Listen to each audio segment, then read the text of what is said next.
On behalf of the Waters District Council for Historical Preservation, I want to welcome you. The purpose of the council is to record, maintain, and preserve the history relevant to the local Waters District. I'm delighted to introduce you to Jack, Jack Dickey you've already met. He is of this area. He went to the model schools. He currently serves as our Waters District Council parliamentarian and has been involved with the Memorial Day here in Shannon since the beginning. Jack is a founding member of the Waters District Council. We passed out 100 of these on the chairs, and we have more than 100 people. So if you can share with the person you came with, we would appreciate it.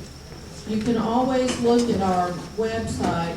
The address is on the bottom of the front of the brochure for more information. And I just want to welcome you, and I'll turn it over to Jack.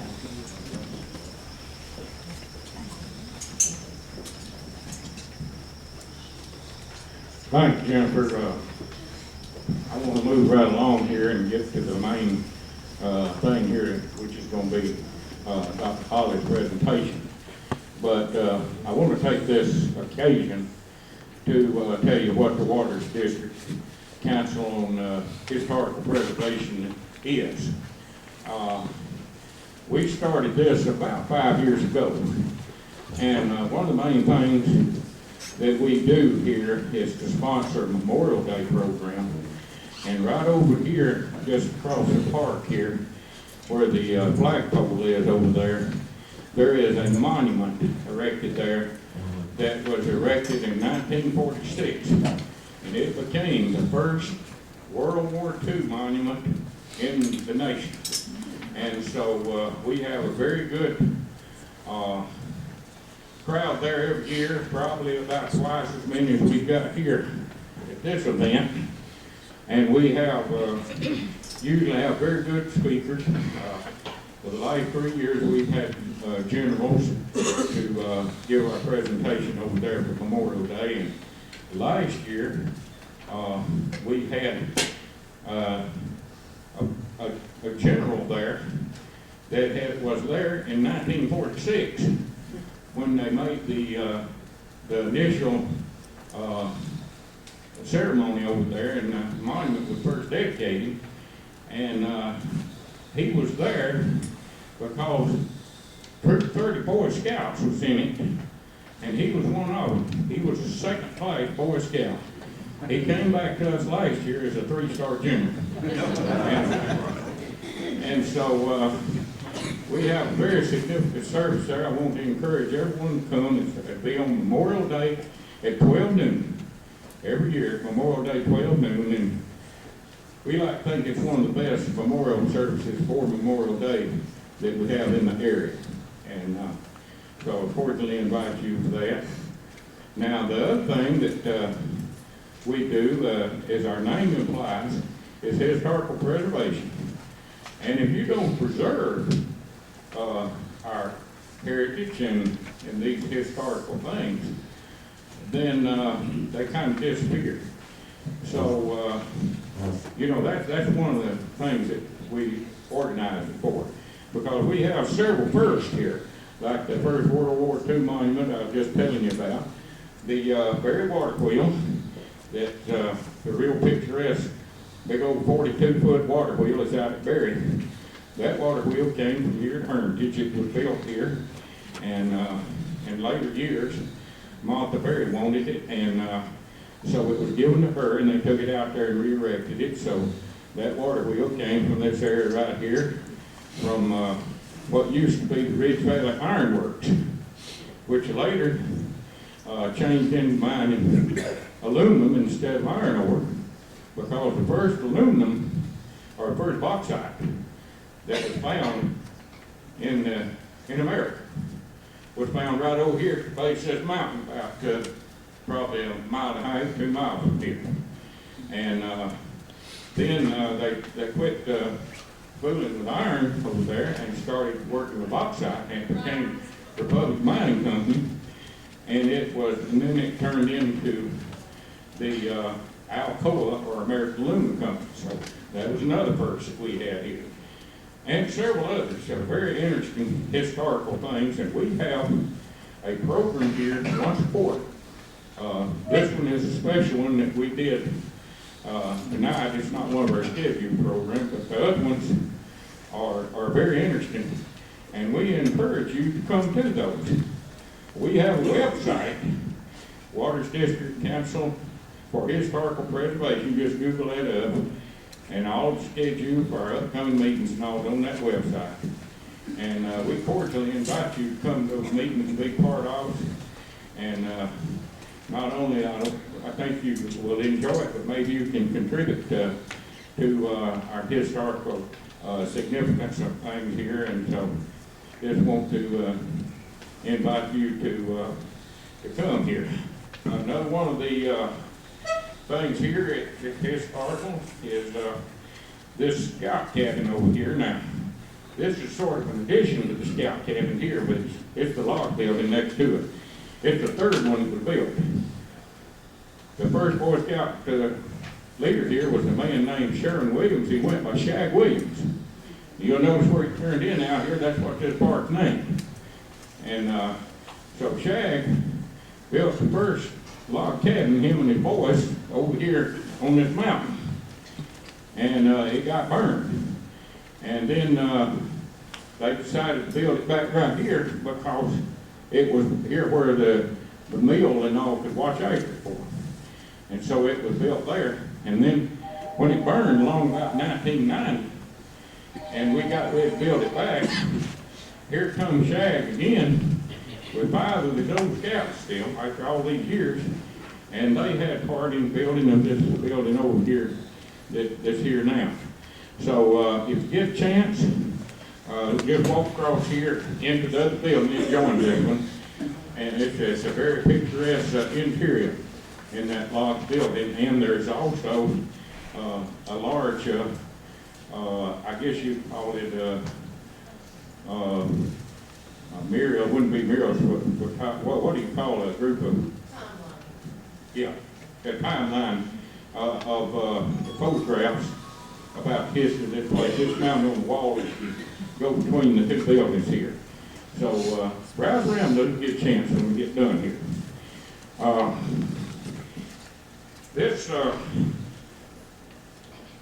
This Indian village that our subject's going to be over here tonight, it's down in Foster Bend, and it's had 3 different owners since I've known about it. The owner that I bought the farm from was Mr. Harold King. Some of you may remember Harold around here. And so the archaeological work was started down there during the time that Mr. King had it. And it was therefore called the King site.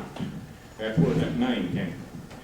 And then I owned it for 15 years, and there wasn't any work done. I think Dr. Holly, I believe they'd run out of money or something there for a while and didn't get any money back until it got to the new owner, which was Jamie Jordan. And Jamie owns it now, and they finished up the work down there while Jamie owned it. And Jamie, if you will stand up here where people can see who you are. It's Mr. Jamie Jordan. He owns the River Bend Barn now, where the archaeological site is. And during my time, I had a farm manager down there by the name of Johnny Henderson. And I don't know where, Johnny, are you here tonight? I don't believe Johnny's here. I think he said he had to work or something. I was going to recognize him. But anyway, this is a very important archaeological site. And this is all in Dr. Holly's department. We're going to get to him here in a minute. I've got, he sent me or emailed me some information about himself here. And let me get to it here. I looked at this thing and I decided if I'm going to read it, that the introduction would take longer than his speech is going to take. I don't think I've ever seen I've introduced everybody from generals and college professors and plumb on down to the lowest ranking politicians. And I don't think I've ever seen anybody that's had as many accomplishments and done as much things in his field as Dr. Holly here. In fact, I was going to print this thing out, and depending on how your lines get spaced and all, but it was going to be 58 pages long. It's amazing what this man has done. Now, I've just hit a few highlights, and then I've turned over to him. He got an AB degree from Dartmouth College in anthropology in 1961. In 1962, got an MA from Harvard University in anthropology. And in 1972, he got a PhD from Harvard in anthropology. And you know, I mean, he's had all kind of teaching positions, and he's written all kind of books and all. And in 1972, he was the director, University of Georgia excavation at the King site, Floyd County. And then when he came back, since Jamie owns it, in 1992 and 93, he was director of that archaeological excavation there again. So that said, I'd like to hand over to Dr. David Holly.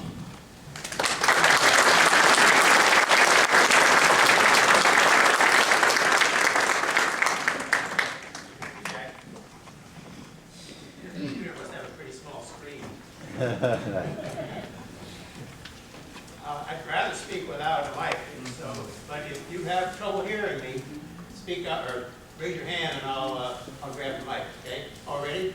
Okay. I don't usually use one of these.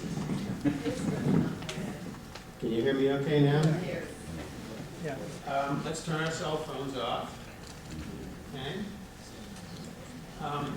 Before I turn the lights off, I want you to notice that we're using a piece of equipment that's almost as old as the King site. Sign projector. I'm probably the only person in the state of Georgia that still uses one of these things. I have a lot of slides that are digitized in our PowerPoint, but to put this talk together, I had to really draw on some slides, so that's what I'm using this projector. Okay, Jack, you want to turn that projector on? Yeah, somebody get those lights over there, please.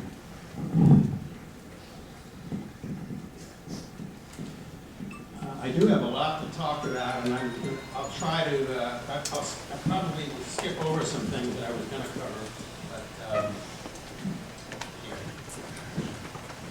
I do want to thank, of course, Harold King is not alive today to thank, but Harold King and Jackson and Jamie Jordan for their permission to work on the site and their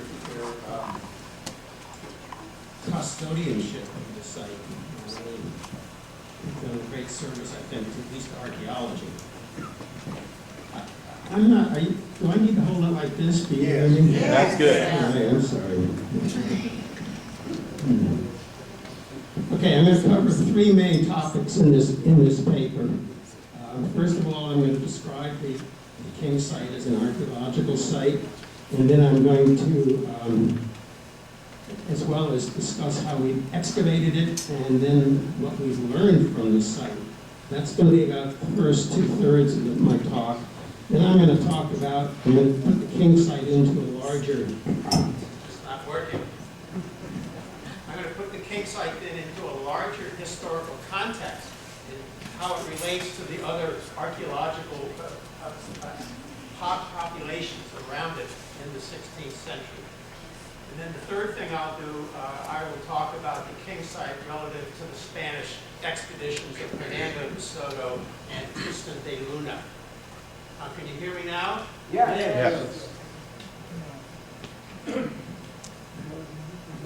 This mic is not, I don't think it's working very well. I mean, I'm coming in and out. If you'll hold it up in front of your mouth. Right here? Yes. That's right. Okay. First slide. All right, that one. Yeah, this.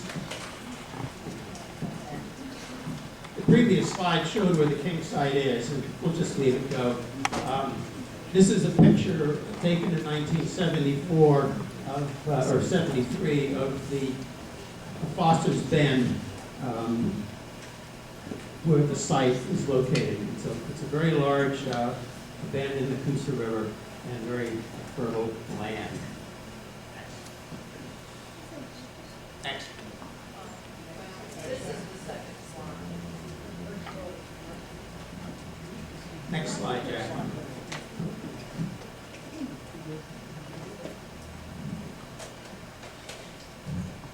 All right, this is an artist's reconstruction of what the site looked like. We'll come back to this reconstruction.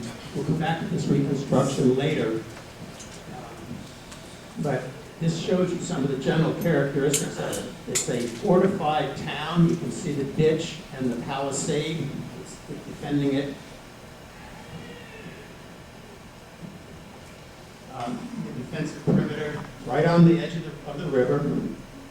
There is a plaza in the center, a public area with two public buildings. This pole is important, central pole, and then there's a habitation zone around it. Having the lights out means I can't see my notes. Next. Next slide, Jack.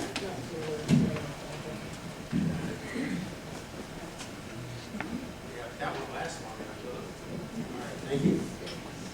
Well, what I wanted to say before I got to this slide was this portion of Foster's Bend has been farmed for well over 100 years, and it's been subjected to a number of floods. 1881, 1886, and I think 1916 was the last flood. And together, along with farming, cultivating the soil, has destroyed the original ground surface. So that all the garbage that accumulated, things that were left behind when the town was abandoned and so on, has all been destroyed either by flooding or by cultivation.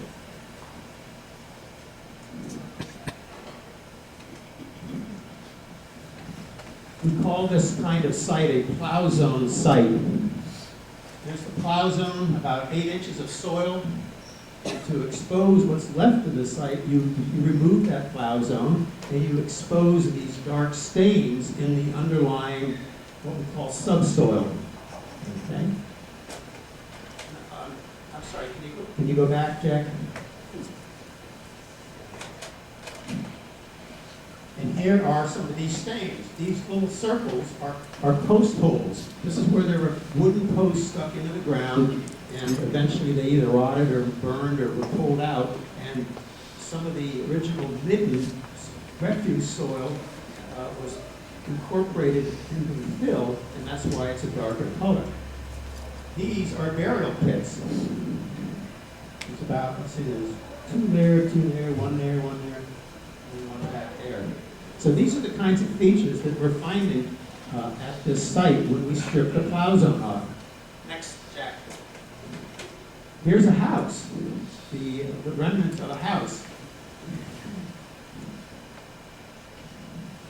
These houses were built, as we'll see, were built in shallow pits, or basins really, about 1.5 to 2 feet deep. And they were preserved, their floors were preserved in part of the site. Next. Next. And here's a picture of that very same house, half excavated. You can see the shape of the basin. We haven't excavated this portion. There's the hearth or fireplace in the middle. I'll refer to them as hearths. And then here are some burned posts that define the wall of that house. Dr. Hallett, what structure number is that?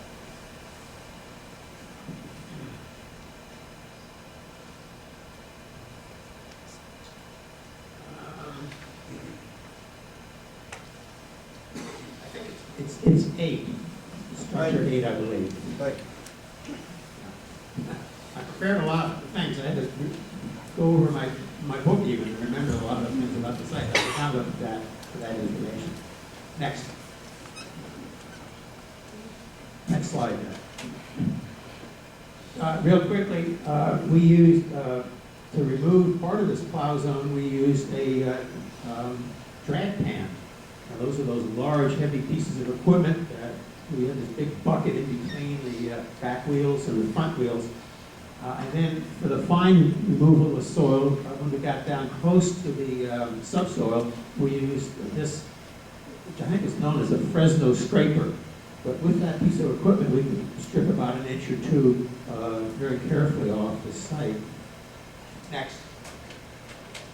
And then finally, we got down to manual labor with flat shovels scraping the surface. This surface here has been scraped. You can see some features showing up. There's the dried out soil from the sun, and you got to remove that to remove that discolored soil. And then the final step was to get down on our hands and knees and trowel the soil with stonemasons' trowels. Once we had cleared areas of the site, we would then map in these various features using a transit and a plane table and alidade. And we produced the map on the next slide. I know you can't see the details on this, but it's not that critical. Here's the river up here. The rectangular area is the area enclosed that we excavated.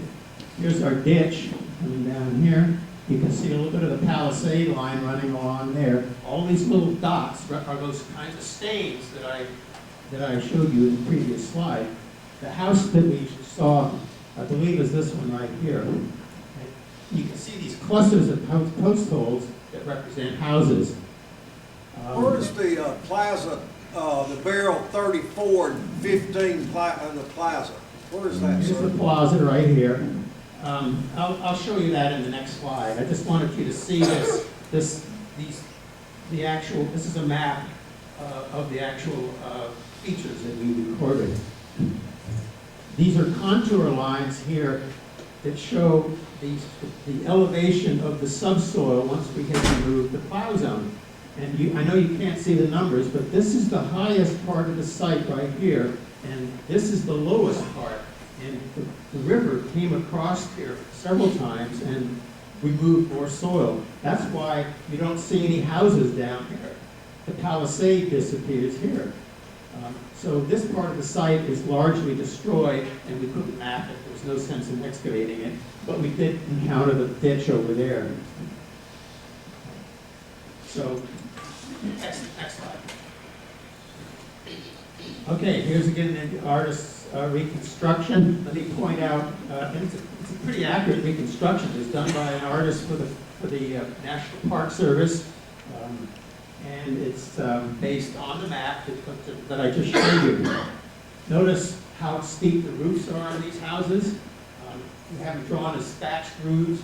These are the domestic houses, the houses that people lived in. And of course, there's this large structure 16 here, structure 17 there, in the plaza. Notice these things here, I don't know how well you can see them. These are barbacoas, or corn cribs. They're elevated corn storage structures, and we'll talk a little bit more about them later. Okay, next. Now here's a simplified map of the site. Again, the details will be difficult for you to see depending on where you are. Here's the ditch. Here's the palisade line as far as it disappears there. And here are the outlines of these houses. Okay? The plaza is this section right here. No houses, only one barrel right there. Structure 16 is, we'll talk more about it, is a council house probably. Structure 17, being out of the plaza, is probably is a important structure. I would think the chief of the town would live there, but it's really too small. But it's built just like the houses. Here are the barbacoas, okay, corn cribs, and then these small oval areas are burials. People were buried, most people were buried in the habitation zone, either under house floors or outside, adjacent to the houses. We do have 10 burials in structure 16. I'll talk about them in a little while. And then the question from the audience was about burial 34, and that's this cluster right up here. That's in the plaza, but not in this structure. So that's an important group of burials right there. Okay. I can see a lot better with that. Light is on. Okay, let's look at the structure. Let's look at the houses. Because we had about 25 of these that we were able to uncover in the map.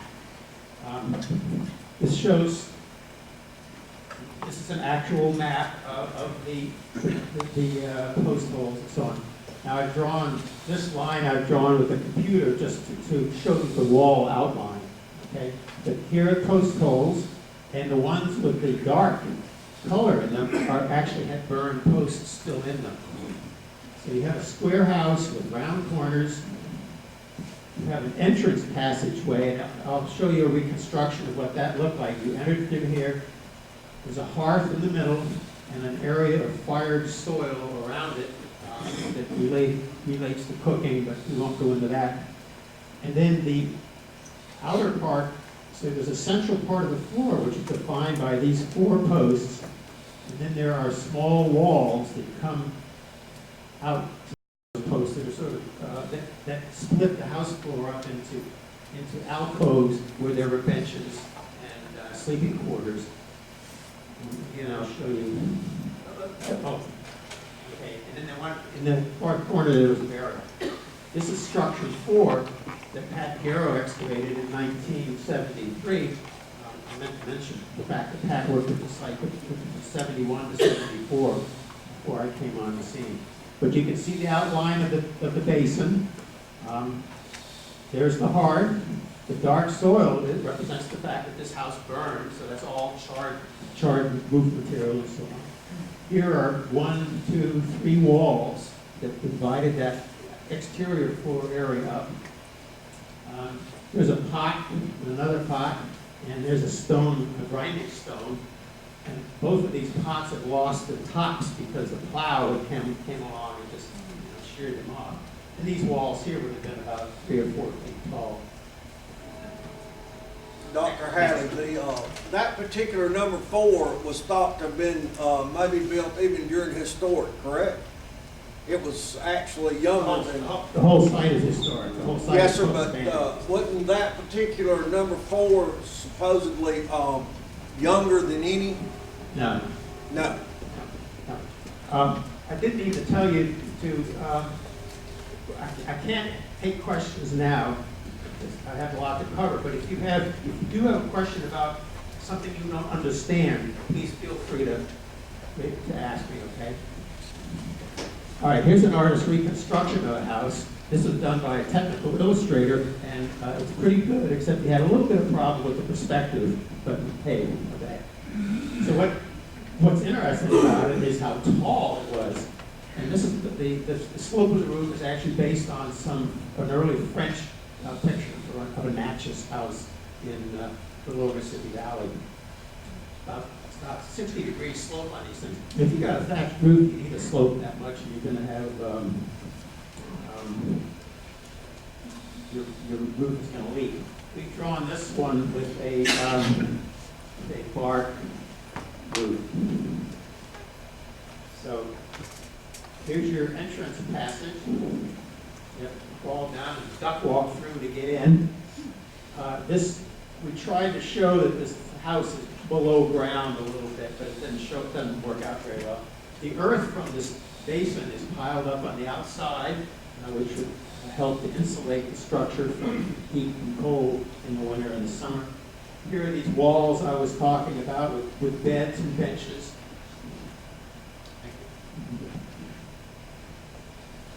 These 4 support posts, which support the middle of the roof, and they define what was probably a public area in the house where cooking was done, that kind of thing. And then again, you have the alcoves around these outer areas. this kind of a house might have had 5 or 6 people or more in it. These houses ran about 17 feet to up to about 30 feet across. So what is this, about 17 feet compared to that wall, maybe, right? Maybe 20 feet. This is kind of interesting. The inner part of the roof from this point on was daubed with mud on the inside, and that's to keep any sparks from the fireplace from setting the house on fire.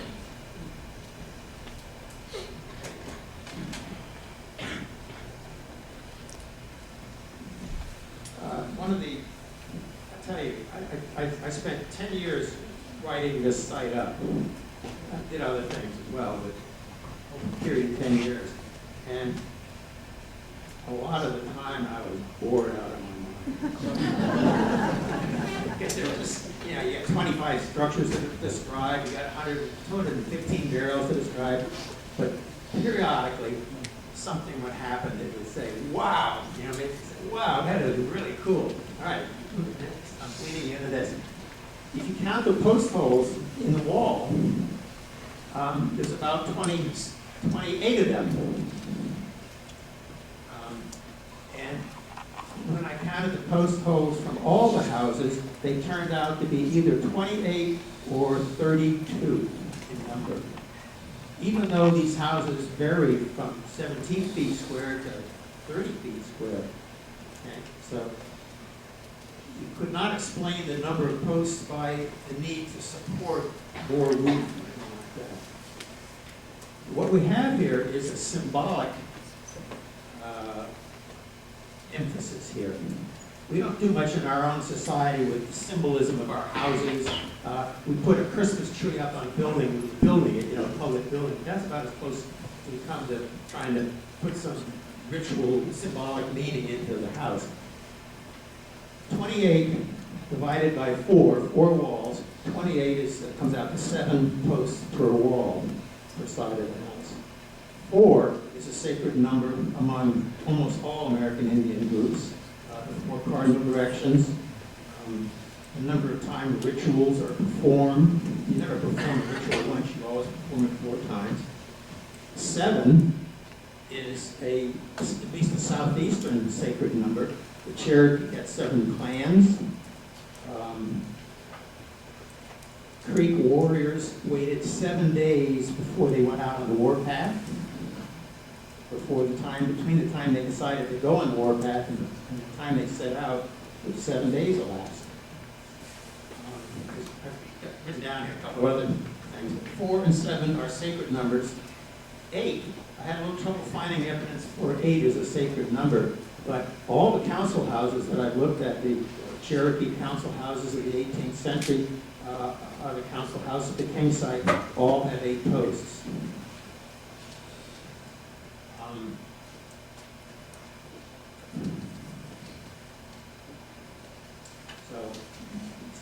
So I think even 32 is, I can't quite make a strong argument for 32 being a sacred number, but probably is as well. Okay, these houses probably lasted no more than 15 years, so they would have to be rebuilt, and people seem to have rebuilt their houses when they became decayed from termite actions and things like that. Notice the burial here. You think about that. Can you imagine burying one of your loved ones underneath the floor of your house, and then selling it, moving away? Kind of doesn't sound right, does it? This town was abandoned, and people did move away from those houses, but it really was motivation, I think, to continue to rebuild a house in the same location. Next.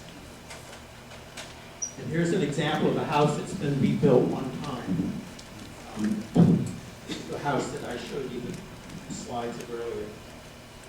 There's 2 overlapping entrance trenches there. One entrance there, the other entrance is there. 2 bars, 2 burials back here that go along with this stage. I spent a lot of time trying to sort out which posts went with which wall. Okay, I think we can move on. Okay. here's an example of a barbacoa. These were basically corn cribs built up on stilts and apparently built up high enough that you could walk under, stand up under them, and these things are probably used as sunshades in the summertime.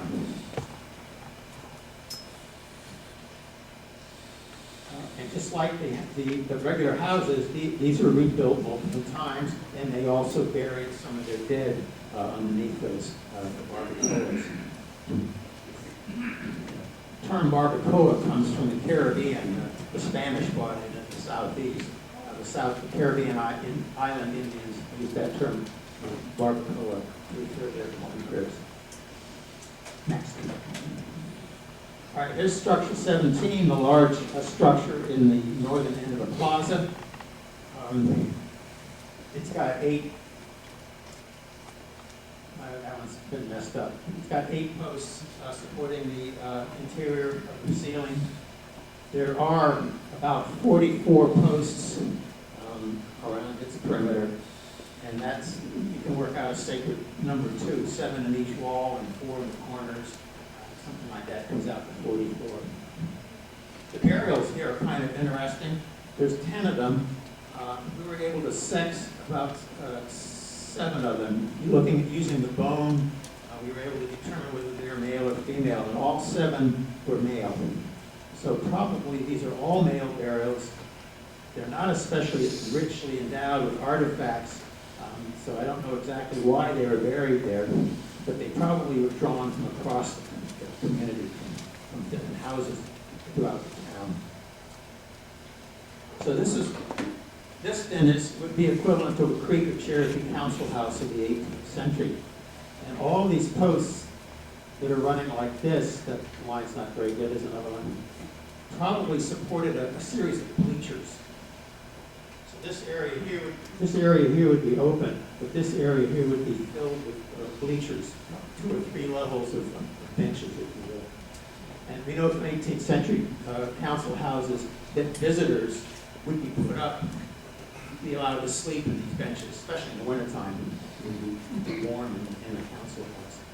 This was a men's council house. Women were not allowed into it.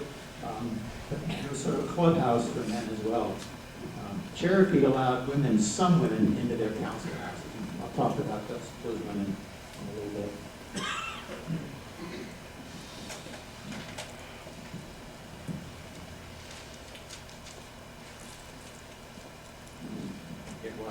Forget why I put this in here. Again, a map of the town. Just looked at that structure there. 17. Don't know. It certainly had a communal ritual importance, but we don't know what it was used for. I have a question. Yeah. What was the purpose of the homes having in the basin? Why were they lower? It seems kind of nonsensical, doesn't it, given the rain we have around here? But apparently, if you dug your basin and then banked the earth against the walls on the outside, that would keep the water from running into the house. That's also probably why they had the entrance passage, to keep water from coming off the roof and pooling inside. But if you grade insulation, in the wintertime it would help keep you warm, in the summertime it would help keep you cool. Must have been damp as heck though, inside all year long. Don't know really what the walls of these houses were built out of. I mean, they were built with these posts about 2 feet apart. And apparently they strung cane in between them, wove cane in between the outer walls. But we don't think that they daubed them with clay like they did the interior walls. Maybe it was just the earth banked up against the outside of the wall. Okay? Okay, I'll show you. We had something like 250 burials in various states of preservation that were recovered. This is a pretty typical burial, an adult in what we call a flexed position. Almost all burials were like this. There's some artifacts there, some pieces of antler that are ground down to little cylindrical shapes. They were probably for knapping flint, producing flint tools. And here's an extended burial. It's a good indication of time, change through time, that whoever put that post hole in didn't realize there was a burial there. Right there.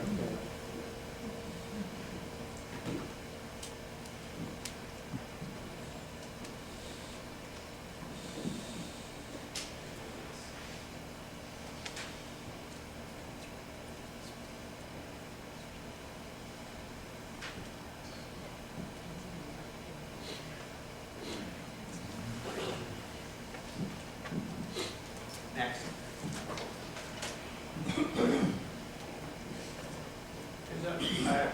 Here's a map that shows the distribution of burials on the site. So you can see this group in the north end of the plaza, the burials in the council house, and then the fact, kind of interesting, the more times a house was rebuilt, the more burials it has inside, and that's matched by the number of burials outside.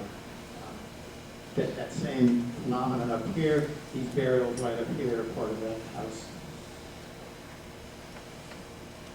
Next.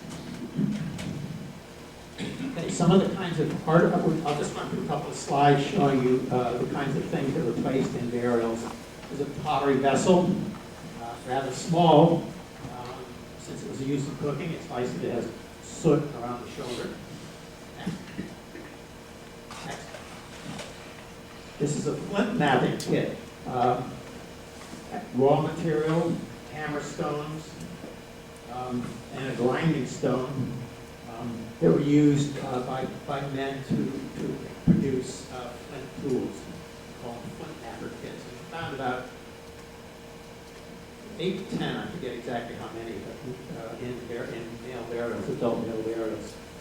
These are beaver incisors that are used as chisels or knives, curved knives, and were perhaps, I don't know exactly how they would fit into flint knapping, but certainly arrow shaft making, they would come in handy there. Secondary flaking. Next. A chunky stone. This is not from the king side. I didn't have one of the king side chunky stones.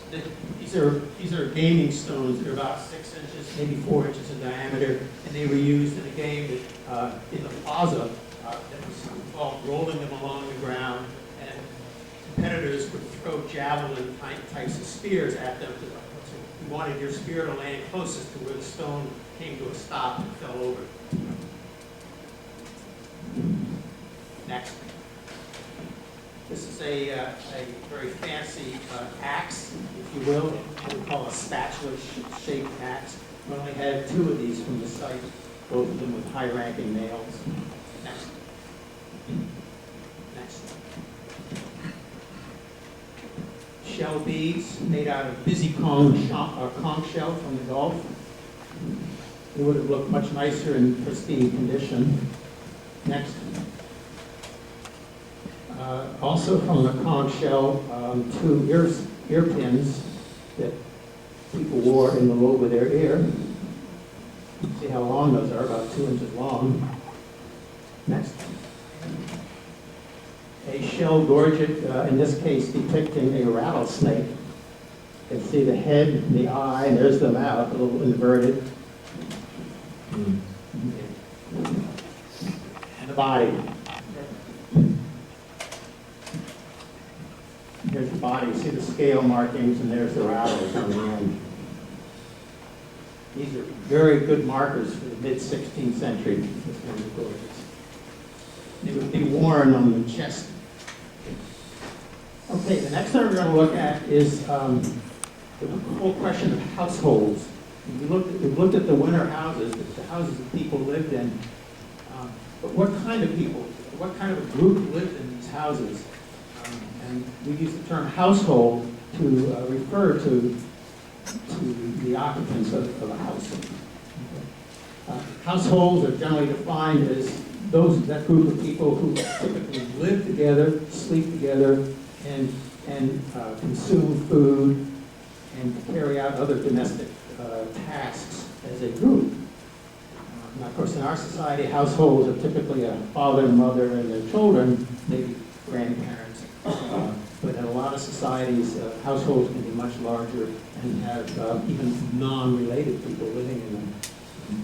Anyway, we have a pretty good feeling here that at the King site, households would typically involve several nuclear families.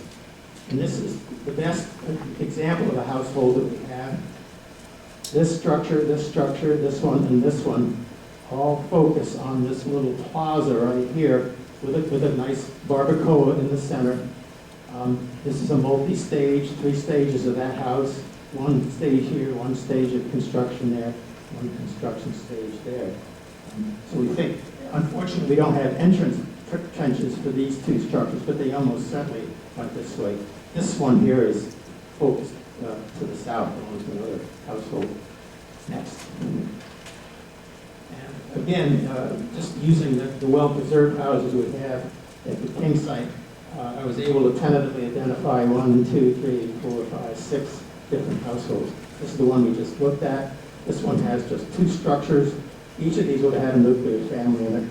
This one, they only had 1 structure, and then some others up here. And I think I won't say more about households. Next.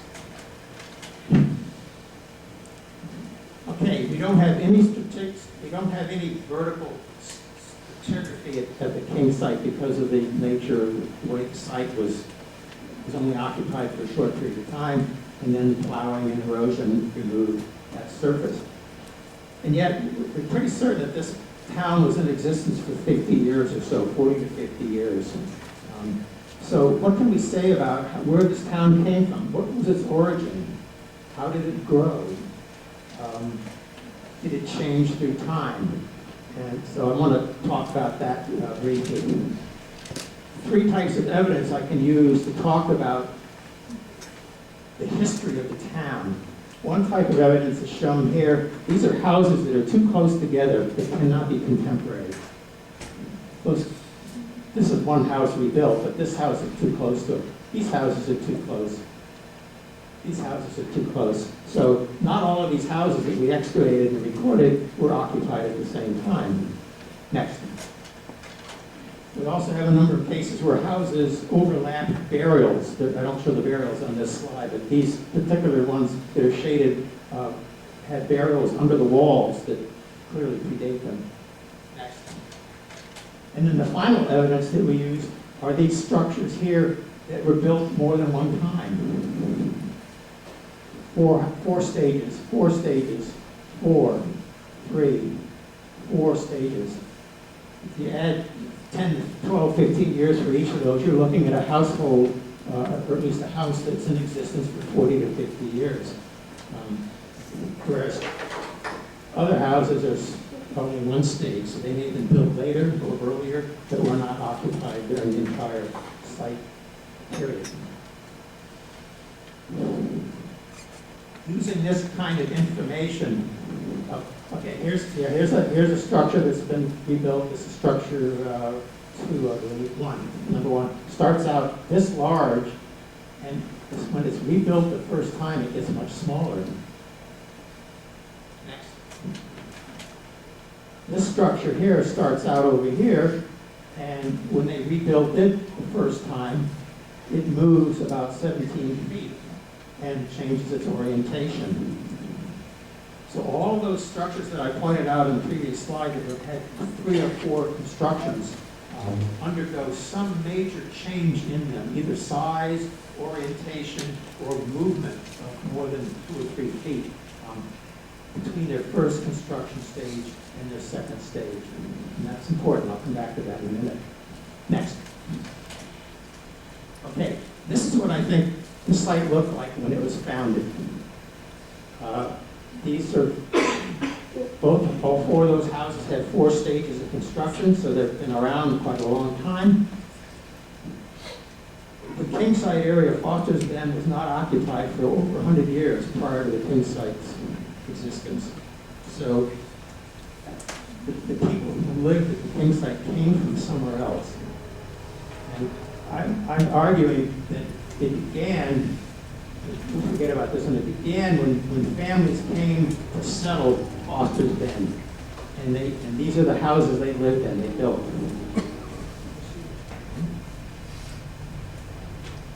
I need to come up and talk about the historic creek for just a minute. Creek towns, when a new town was established in the Creek Nation, the founders of that town brought sacred fire from the council house of the mother town. And they used that fire, they brought it coals in a pot.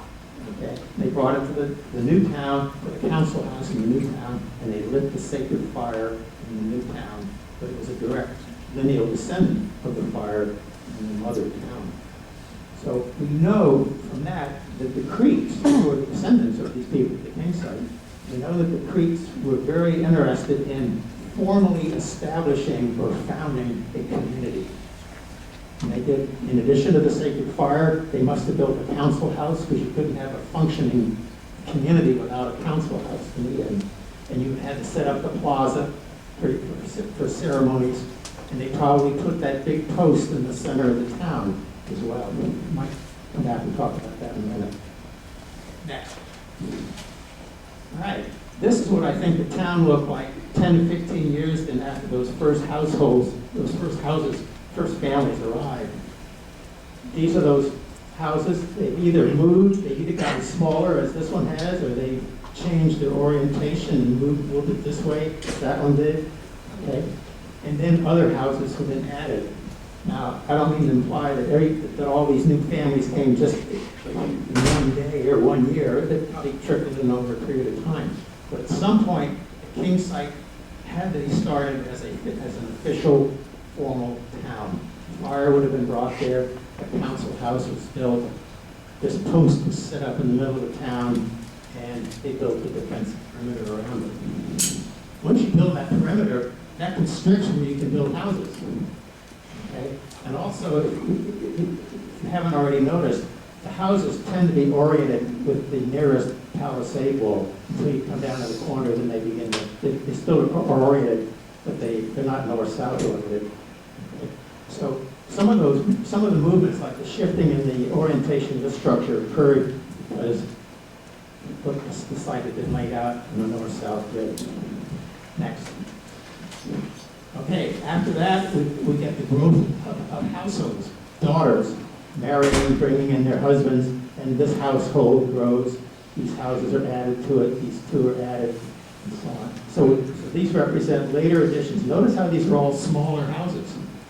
They're running out of room. Okay, next.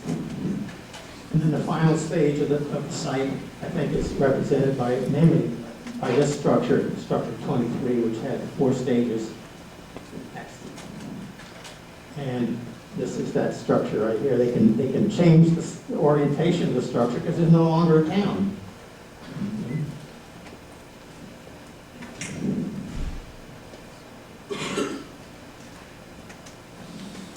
Let's go on. Okay, a little bit on the social organization of the people who lived here. We know from the Creek, historic Creek and Cherokee and Choctaw, all the people in the southeast, that being a warrior was an important status, probably only overshadowed by one's kin or one's clan affiliation, the clan that one was born into. Okay? And we know that all these southeastern tribes in the 18th and 19th century recognized different grades of warrior accomplishments. Typically 3 or 4 different grades, or what we call warrior grades. Okay? And we don't have good illustrations of southeastern Indians that would show us what costume and things like that people would wear to show that what warrior grade they had. But we can be pretty certain that they would have had face paint that was distinctive of their warrior grade. They would have worn certain elements of costume that was distinctive of their warrior grade. And they probably had other paraphernalia that they would bring out during ceremonial occasions to show that I'm a top grade warrior, or I'm a beginning grade warrior, or something like that. Okay, so that's all ethnographic background for what I think we can see the same thing going on at the king site. These are standard arrow points from house floors made out of stone, triangular, it would fit on a narrow shaft. Next. This is just an example of a point of type that I think is used in warfare. So I think I'm arguing then that these people at the King site and elsewhere in Georgia had two types of arrow points. Those they used against rabbits and deer and stuff like that, and those they used against humans. And these are exquisitely made. They're just very thin, extremely sharp, and so on. Okay, next. About 17 of the adult male burials at the King site, that's about half of them, were buried with caches of multiple points of these beautifully made war points. What I've argued is that this is one of the items of paraphernalia that a first grade warrior would flash around in a ceremonial situation. The burials that are buried with these things average about 34 years in age. Those 17 male adults that don't have any burial points are about 27 years in average age. So in other words, it takes a few years, to have success on the warpath, to kill an enemy or something like that, scalp an enemy, that you can earn this recognition as a first grade warrior. Next. All right. We found eight burials, I think, with this kind of what we call a bifacial blade. This is about 8 inches long. Some of these get up to about 1 foot in length. And again, they're very beautifully flaked. They're very fragile. I don't know what you'd use them for. I certainly wouldn't want to butcher a deer with them. Okay? Well, again, we know from the 18th century that Creek and Cherokee had scalping knives. When they had iron knives that they got from Europeans, they always carried one with them in the war that they used to scalp their enemy. So I think that this is what this is. These are scalping blades, pre-iron. Interestingly, the 8 men that are buried with these, well, I say 8, 7 men and 1 woman. The 8 individuals buried with these all have projectile points. So they've all made the first grade. This is the second grade. And these guys are averaging about 41 years in age, whereas the arrow point burials are 34. So you've got this nice age progression showing that it takes a while to earn these positions. Next. And then we have one individual, I'm not as confident as this, but we have one individual who was buried with these copper ear ornaments. They're about 2.5 inches long, and they're actually miniature arrowheads. You see the notching there? They're effigies of arrow points. And this fella was 45 years old. He had points. He had a blade, and then he might have been a 3rd grade warrior. Okay.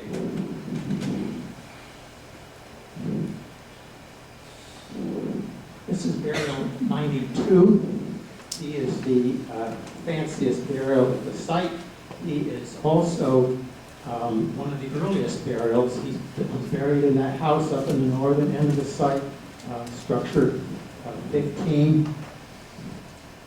And he's, I think, the most prominent man in the community. There's part of his arrowhead cache. He's got another one somewhere in here. I can't remember where it is, but he had 2 different places where there are arrowhead caches. There's his blade down there. What a punky little thing that is. It's broken on the end. It's dull there. It's dull. How do you explain this? I think what's going on is he's really proud of this because he's used it so much. He has scalped so many enemies, if you will, that it's broken in battle, and he's resharpened it. And it's just the fact that it's so worn shows that it's a marker of his war record, if you will. Okay, he's also an official in the black drink ceremony. He's got a conch shell there that was used. Black drink was a tea made out of Ilex vomitoria. Some of you probably have that plant growing in your yard as an ornamental. A lot of it was drunk during the Depression in the South when people didn't have money to buy coffee. It's a highly caffeinated drink. He's got, there he is, there are those copper ear ornaments. He has a pot broken on his, in the pelvic area, and this is a pot that is used to carry fire. It has little nobbins on it. Most of the pots like this have a lot of nobbins, I'll show you in a minute, that help diffuse the heat off the pot. Okay? His only has one row around the rim. And he's got 1, 2, 3 Spanish iron pieces. He's got a chisel there, an axe there, and he's got this spike there. We feel that the Spanish, we'll talk about this a little bit more in a moment, the Spanish gave items like this to the high-ranking members of the communities that they visited. They did this to guarantee support from these chiefs and these other principal men. So what these represent is the fact that the DeSoto, when he visited this town, recognized this man as a very important person. So I think this is the fellow who brought the sacred fire to the site based on this pot here, and the fact that he is also so high-ranking, and also that he's very early burial. He must have died shortly after he arrived. Next. Here are the iron artifacts we've gotten from the King site. This may be part of a halberd. You know, the Swiss Guard there at the Vatican City have these halberds, wooden shafts with an iron blade and a point on it. This may be from that. These are we call them chisels. They're sharp at that end. They may have been made out of barrel staves by the Spanish. And then these are more traditional axe blades. What do you mean traditional? They don't have an eye in them. The blade tapers this way, but it gets thicker as you get towards the butt end. And this is the cutting edge here. So what you have to do is you cut a hole in your axe handle and jam this up. The more you use it, the more you drive that itself into the handle. Next. And there's his fire carrying pot. Next. Next. Okay. I want to talk a little bit about the second, just on the second topic. Just want to talk a little bit about the second topic, which is placing the King site into a larger framework of the Aboriginal culture of the Southeast. Oostanala River, Edo River, here's Rome right here, and there's the Coosa River. Here's where we are at the King site. The King site is one of 6 towns, with the 6th town being, we think, under downtown Rome. It's on this side of the river, and it had a mound there. And that mound is an earthen mound, like Edo. In fact, I'll show you pictures of what the mound might have looked like in just a minute. This site here is under the Coosa Country Club. In fact, it's under the tennis courts, the Coosa Country Club. The distance from here to there is about 19 kilometers, straight line distance, and we see that's a very characteristic distance. We argue that this is a chiefdom.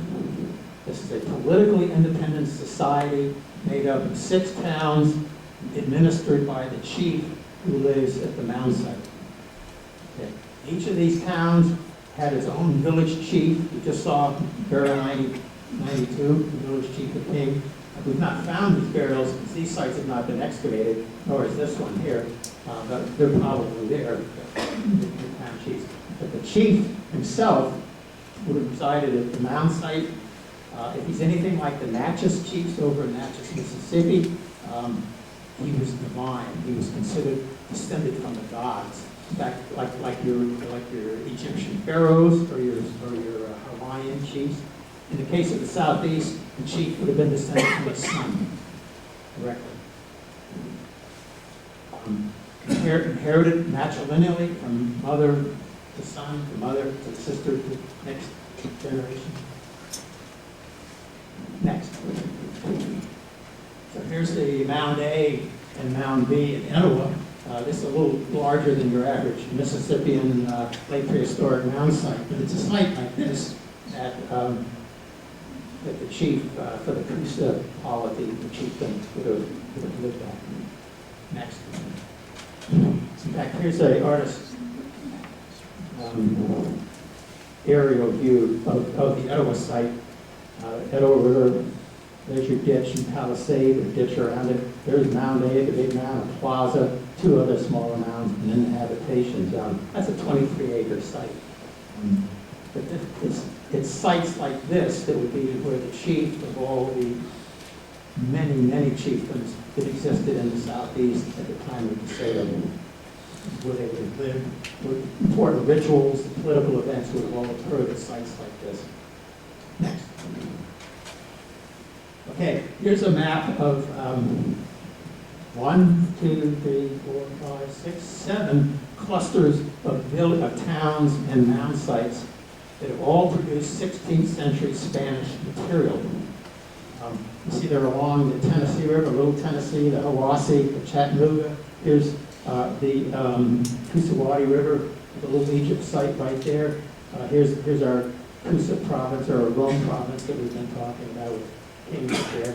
And then Etowah is right there, and this is a group of towns that are associated with Etowah. And then there's a more poorly known group all the way down in Shelbyville.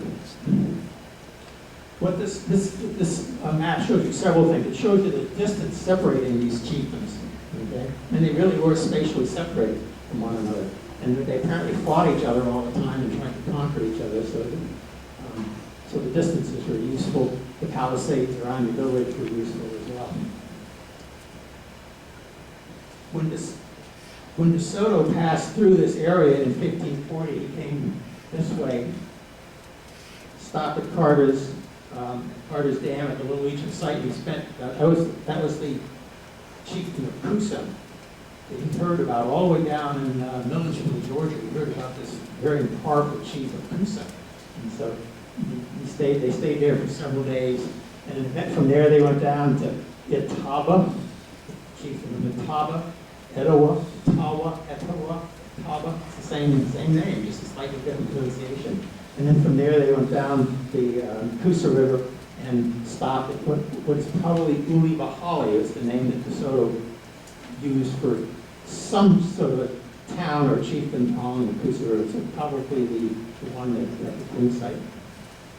And then from there, he went on down the Coosa River and almost met his maker at the Battle of Mobilla, farther south near Cahaba, Alabama. At the time DeSoto went through here, all of these chiefdoms were under the jurisdiction of the chief of Coosa. So this is a slightly larger political system now. You don't think he could administer these groups very, very well, because he just didn't have an army to do that. But they provided wives to him. They would provide tribute a couple times a year, perhaps, and they probably would go to war with the chief of Coosa if he wanted them to. It was very loose, almost like a confederation. But the paramount chiefdom of Coosa is represented on this map. Okay, next slide. And broadening it out, go on. Here's a map of the rest of North Georgia, the fall line here. These are all 38 or so mound sites, platform of Mississippian mounds like Etowah that we know about in northern Georgia. And I've drawn a 20-kilometer, 12-mile radius circle around each one of them, because that's how big the chiefdoms are in northwest Georgia. They're about 20 kilometers, 12 miles long, from the chief's residence to the farthest in town. And so I'm not going to explain why some of them have more than one mound, but for good reasons. So these are potential locations of chiefdoms in northern Georgia. Next slide. These are the chiefdoms that existed in North Georgia at the time of DeSoto in the mid-16th century. This is the one at Rome. Should extend out a little farther. It's the map drawn. Etowah, there's Itaba, there's Coosa, okay? And then there are other ones over here. were 17 of these altogether at the time of DeSoto. Next. This is what North Georgia looked like at the time of the Etowah site. When we had your major mound building at Etowah, there were only about 8 chieftains at that time. And a bunch of them are clustered up around the Etowah site. Yeah. Next. I guess I won't take the time to explain this thing, but what this slide shows is how these chiefdoms rose and fell at about intervals of 100 years. Think of Europe after the Second World War, or even before in the Balkans. So these countries coming into existence and dying out, disappearing. We have Czechoslovakia today? Oh, we have, what, 4 countries now, Serbia, Croatia, etc. Even the nation states, we have turnover of nations, and it was really happening at this time at about 100 years ago. What these maps show you, bring out really, is where people came from. Where did people come from that occupied the king site? Well, they came here, and they came from other chiefdoms that had collapsed, and were looking for a new place to live. So there's this constant movement of people around. Okay, point number 3. Spanish.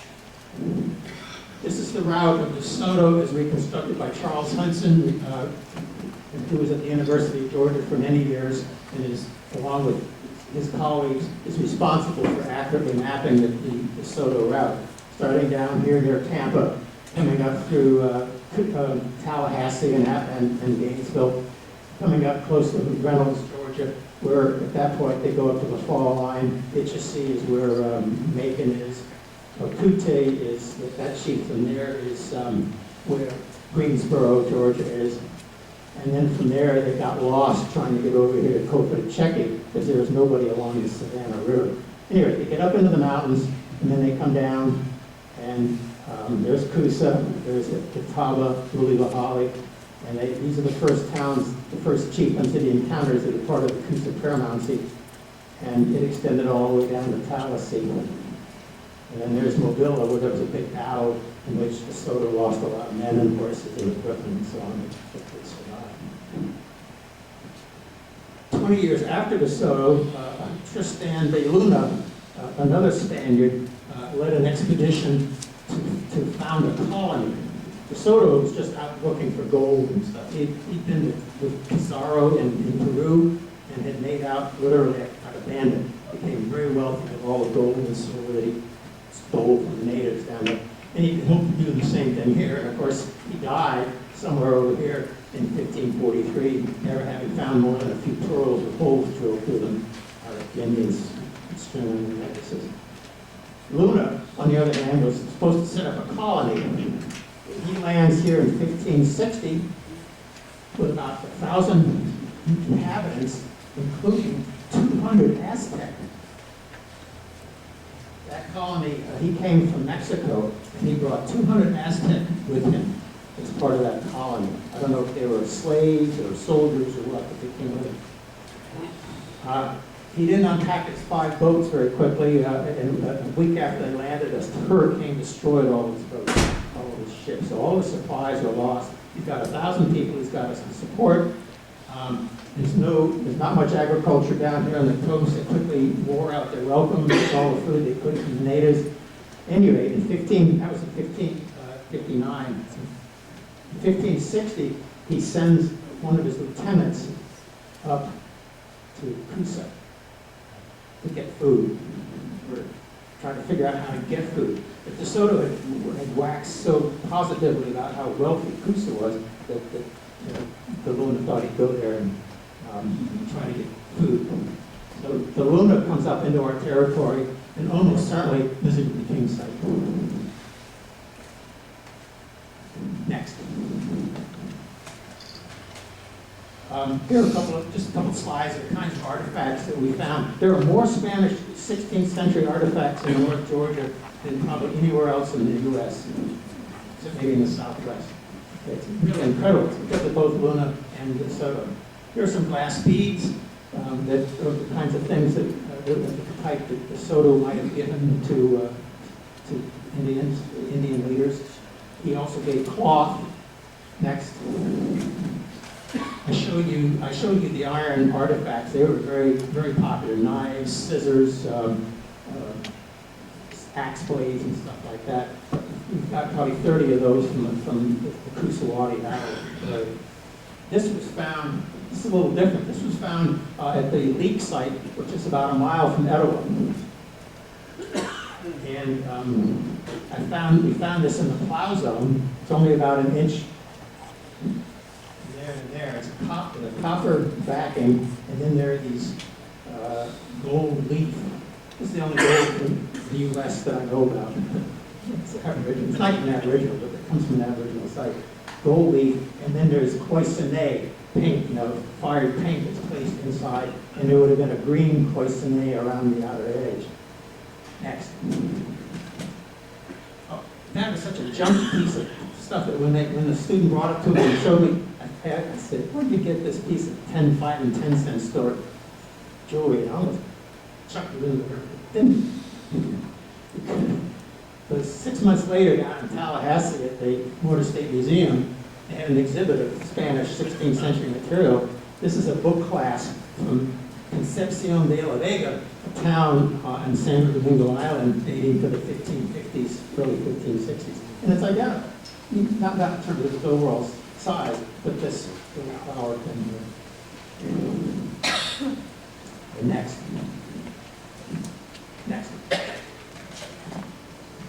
This is obviously the king sight sword, found accidentally by some looters, fellows who should not have been on the king site and who were digging illicitly.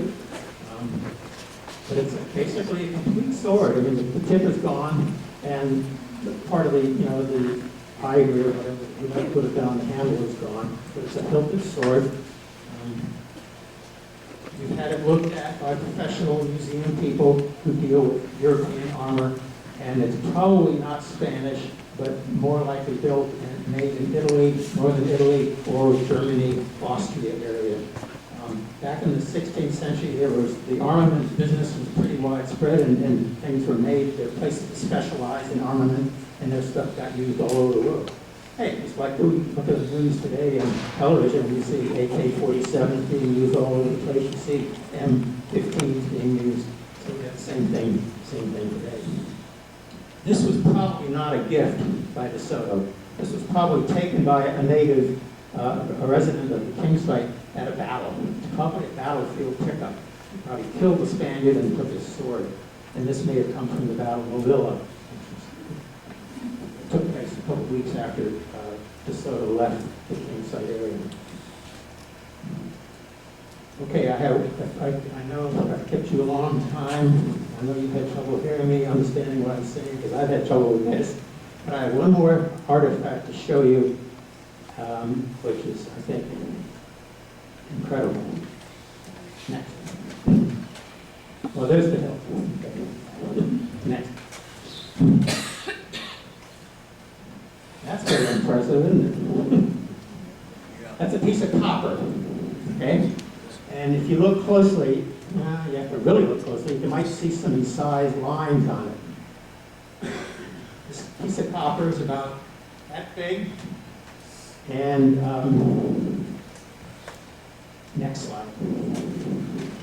It came from the Porch site, which is just below Carter's Dam on the Kusawati River. Well, it's several miles below the dam on the Kusawati River. This is an artist's drawing of what's on that.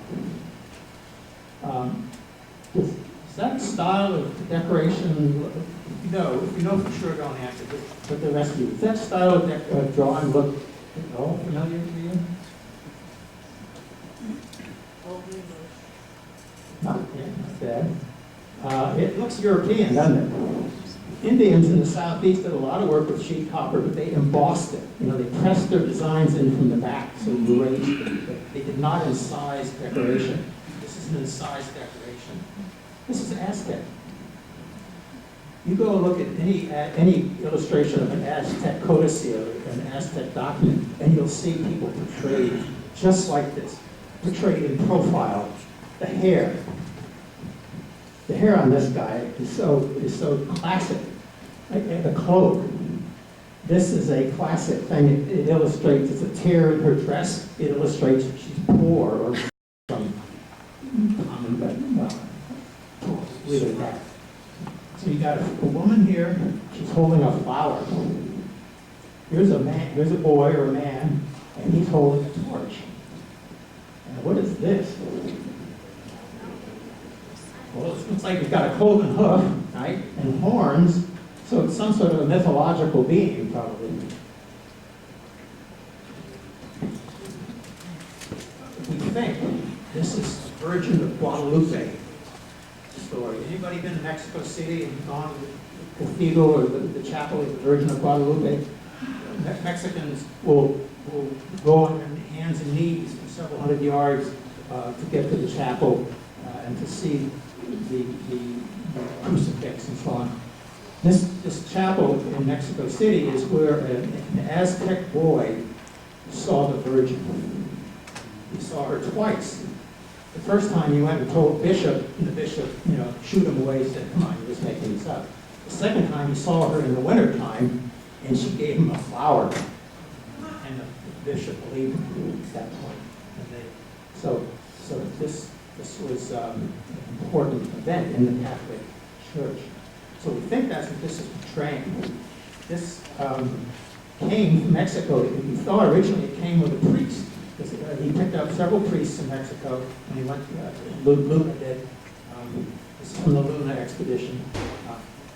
And he picked up a couple of Jesuit priests there. And so we think this is a Bible cover, part of the cover of a Bible jacket. On the other hand, John Word at the University of West Florida has been working on the Spanish documents relating to the Luna expedition. And it turns out that Luna had Aztec ornaments, I just told you. So it's quite possible that this is actually was brought to North Georgia by an Aztec Indian in 1560. Now the importance of this doesn't stop there, and I will take 2 more minutes, okay? A good friend of mine, we went to graduate school together, an archaeologist who's no longer doing archaeology and has become a very devout Catholic in his older age, and got wind of this and knew that in Mexico, the Virgin of Guadalupe story was a very divisive story. In Mexico today, you have your secular Mexicans who think this whole Virgin of Guadalupe thing was set up by the priests, by the church, to get the Indians involved in the Catholic Church. And that's indeed what happened. They had very little success converting Aztecs to Catholicism until this boy had this vision. And on the other hand, you have your Catholic Mexicans who say, who hold the Virgin as almost more important than the nation of Mexico. Extremely important to their belief system. So this is a real political hot potato in Mexico today. This is potentially the oldest rendition of that story in existence. I don't remember the exact name, exact date, but other descriptions of this are like 19th century, late 18th century, something like that. And this is a 16th century rendition of it. So anyway, this friend of mine, John Belmont, brings a priest from Mexico up to Athens, Georgia to look at this thing. The priest is a specialist in the Virgin of Guadalupe story. So now she is part of, this is part of international politics in a way. So who would have thought that North Georgia was such a cosmopolitan area in the 16th century?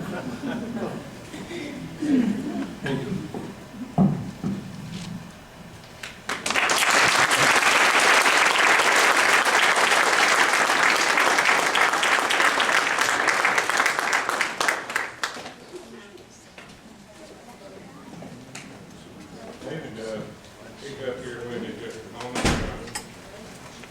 Talking about these Indians when they came here and they did trading with each other and all, so we're going to do a little trading here. David has already given us one of his books. It's about, what is it, right at 500 pages in it, called King. And he tells me he has some of those if anybody wanted to get one from him, if you could order it, but he's given our association one of his books here, and, I've got to trade him something here now. And, this right here is the, newspaper came out, I guess it's becoming UW, and, Ron's using it as a headline, professor under its local history, so you might want to take that and put it in your scrapbook. And, the water wheel that we talked about, this is a nice picture that was done by Donald Worley, one of the members of our association. And so this is the wheel that we were talking about a while ago, and we'll give that to you there. So,